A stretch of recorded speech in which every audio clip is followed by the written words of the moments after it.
Hi hello नमस्कार मित्रमैत्रिणी, अगदीच कमी साहित्यात आणि घरात कुठलीच भाजी नसेल तर अशावेळी मस्त की पिठलं भात करायचा। आता मग सगळ्यात 4-5 चमचे मी बेसन घेतले, तर कांदा लसूण भरपूर कापून घेतलेले, 2 कांदे आणि लसणाची पाकळी एक मस्त चिरून कापून घेतलेले आहेत आणि कांदा चिरून घेतलेला आहे, चेचून घेतलेले लसूण मिरची घेतली हिरवी।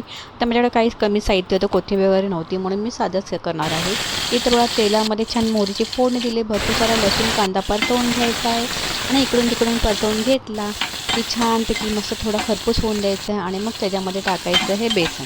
त्या बेसनामध्ये पाणी टाकायचं आणि त्याच्या गुठल्या फोडून घ्यायची। इथे हिंग टाकून घेतलेला आहे आणि इकडून इकडून परतून घ्यायचं आहे। हळद टाकायची छानपैकी, नॉर्मल जास्त नाही टाकायची, हळद थोडीच टाकायची आहे, अगदी रंग येण्यापर्यंतचा पिठल्याला रंग आला पाहिजे म्हणून थोडी हळद टाकायची व्यवस्थित। इथं बघा गुठल्या काढून घ्यायच्या, तर व्यवस्थित अशा मस्त फेटून घ्यायचं बेसन पीठ, गुठल्या फोडून घ्यायचा आणि बेसन पीठात पाणी टाकून छानपैकी इकडून तिकडून हलवून घ्यायचं आहे। जेवढा पातळ घट्ट तुम्हाला पाहिजे तेवढा पाणी टाकून घ्यायचं आहे, वाफलून द्यायचं आहे, दणदणून उकळी काढून घ्यायचे।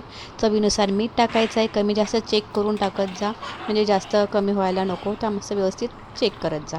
इकडून तिकडून हलवून घ्यायचं, झाकून ठेवून घ्यायचं, वाफलून द्यायचं, एकदम दणदणून उकळी काढायची आहे आणि मस्त की गरमागरम पिठलं तयार। एक नंबर पिठला भाताबरोबर भाकरीबरोबर तर छान लागतो, तांदळाच्या चपातीबरोबर पण छान लागतं, पण भाकरीबरोबर आणि भाताबरोबर एक नंबर। गरम गरम भात आणि पिठलं, कांदा फोडून घ्यायचा आहे, मिरची बरोबर एक नंबर पिठला तयार झालेला आहे बघा। मस्त मिरची घ्यायची, आवडल्यास लाईक शेअर सबस्क्राईब करायला विसरायचं नाही। गरम गरम भात सर्व केल्याने त्याच्यावर पिठलं टाकून घेतले नाही, मस्त वरती मिरची घेतलेली हिरवी मिरची आणि लाल मिरची मिक्स करून घेतलेली आणि त्याच्यावर बरोबर कांदा।